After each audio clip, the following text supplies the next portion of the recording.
नमस्कार दोस्तों, आप सभी का मेरे चैनल पर स्वागत है। तो इस वीडियो में हम IND मनी एप्लीकेशन का रिव्यू करेंगे और यह जानेंगे कि इस एप्लीकेशन का इस्तेमाल करने पर हमें कितना क्या चार्ज देना पड़ता है। तो मेरी आपसे निवेदन रहेगी कि आप इस वीडियो को पूरा ज़रूर देखें, क्योंकि इस वीडियो में मैं IND मनी एप्लीकेशन की फुल इन्फॉर्मेशन देने वाला हूँ। तो चलिए अब हम बात करते हैं कि जो IND मनी एप्लीकेशन है इसकी शुरुआत कब हुई थी। तो जो IND मनी एप्लीकेशन है इसकी शुरुआत 2019 में हुई थी। अब हम बात करते हैं नंबर ऑफ़ डाउनलोड्स, यानी कि IND मनी एप्लीकेशन को अभी तक गूगल प्ले स्टोर पर कितने लोगों ने डाउनलोड करके रखा हुआ है।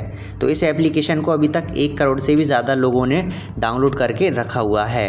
अब हम बात करते हैं अकाउंट ओपनिंग चार्जेस के बारे में। अगर आप इस एप्लीकेशन के अंदर अपना अकाउंट ओपन करवाते हैं तो आपको कितना क्या चार्ज देना पड़ेगा। तो यहाँ पर जो अकाउंट ओपनिंग चार्जेस हैं वो बिल्कुल ज़ीरो हैं। यहाँ पर आपको 1 भी रुपये चार्ज नहीं देना पड़ेगा IND मनी एप्लीकेशन में अकाउंट ओपन करवाने पर। अब हम बात करते हैं अकाउंट मेंटेनेंस चार्जेस के बारे में, यानी कि अगर आप इसके अंदर अपना अकाउंट ओपन करवाते हैं तो आपको अकाउंट मेंटेनेंस चार्ज के रूप में कितना क्या देना है। तो यहाँ पर आपको 1 भी रुपये चार्ज नहीं देना है अकाउंट मेंटेनेंस चार्ज के रूप में। यहाँ पर अकाउंट मेंटेनेंस चार्ज बिल्कुल ज़ीरो है। अब हम बात करते हैं ब्रोकरेज ऑन डिलीवरी, यानी कि अगर आप किसी भी कंपनी के शेयर को ख़रीदते हैं और बेचते हैं तो उस कंडीशन में आपको कितना क्या चार्ज देना पड़ेगा। तो IND मनी एप्लीकेशन के अंदर आपको किसी भी कंपनी के शेयर को ख़रीदने पर और बेचने पर कम से कम 0.05% और ज़्यादा से ज़्यादा 20 रुपये देने पड़ेंगे किसी भी कंपनी के शेयर को ख़रीदने पर और बेचने पर। तो मुझे उम्मीद है कि आपको ब्रोकरेज ऑन डिलीवरी के बारे में पता चल गया होगा। अब हम बात करते हैं ब्रोकरेज ऑन इंट्राडे, यानी कि इंट्राडे ट्रेडिंग करने पर आपको कितना क्या चार्ज देना पड़ेगा। तो यहाँ पर आपको कम से कम 0.05% और ज़्यादा से ज़्यादा 20 रुपये देने पड़ेंगे इंट्राडे ट्रेडिंग करने पर। तो मुझे उम्मीद है कि आपको ब्रोकरेज ऑन इंट्राडे के बारे में पता चल गया होगा। अब हम बात करते हैं म्यूचुअल फंड चार्जेस के बारे में। तो यहाँ पर इस एप्लीकेशन के अंदर आपको 1 भी रुपये चार्ज नहीं देना पड़ेगा म्यूचुअल फंड में इन्वेस्टमेंट करने पर। यहाँ पर म्यूचुअल फंड में इन्वेस्टमेंट करने पर चार्जेस हैं वो बिल्कुल ज़ीरो हैं। अब हम बात करते हैं DP चार्जेस के बारे में। तो यहाँ पर आप देख सकते हैं जो IND मनी एप्लीकेशन है इसके अंदर जो DP चार्जेस हैं वो 13.5 रुपये प्लस GST हैं। मैं आपको एक बार समझा देता हूँ कि DP चार्जेस होते क्या हैं। जब भी हम किसी भी कंपनी के शेयर को ख़रीदने के बाद 1 दिन 2 दिन या फिर 10 दिन के बाद बेचते हैं तो उन कंपनी के शेयर को बेचने पर हमें DP चार्जेस देने पड़ते हैं। अगर हम किसी भी एक कंपनी के शेयर को 1 दिन में बेचते हैं तो हमें एक बार DP चार्ज देना पड़ेगा।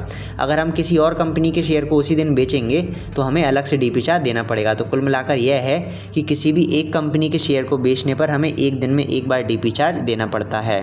तो यहाँ पर जो DP चार्जेस हैं वो 13.5 रुपये प्लस GST हैं। तो मुझे उम्मीद है कि आपको DP चार्ज के बारे में पता चल गया होगा। अब हम बात करते हैं ऑप्शन ट्रेडिंग चार्जेस के बारे में। तो IND मनी एप्लीकेशन के अंदर ऑप्शन ट्रेडिंग करने पर आपको 20 रुपये पर ऑर्डर चार्ज देना पड़ेगा। यहाँ पर मैं आपको एक चीज़ समझाना चाहूँगा, जैसे कि हम ऑप्शन ट्रेडिंग में प्रीमियम को ख़रीदते हैं और बेचते हैं। तो ख़रीदना ऑर्डर हो गया 1 और बेचना हो गया ऑर्डर 2, यानी कि जब हम ख़रीदते हैं तो वो 1 ऑर्डर हो गया और बेचेंगे तब दूसरा ऑर्डर हो गया। तो यानी कि जो आपकी एक ट्रेड रहेगी उसमें आपकी 2 ऑर्डर हो जाएंगे, यानी कि आपको 20 और 20 40 रुपये देने पड़ेंगे एक ट्रेड कंप्लीट करने पर। तो यहाँ पर आपको IND मनी एप्लीकेशन के अंदर ऑप्शन ट्रेडिंग करने पर 20 रुपये पर ऑर्डर देना पड़ेगा। तो मुझे उम्मीद है कि आपको ऑप्शन ट्रेडिंग चार्जेस के बारे में पता चल गया होगा।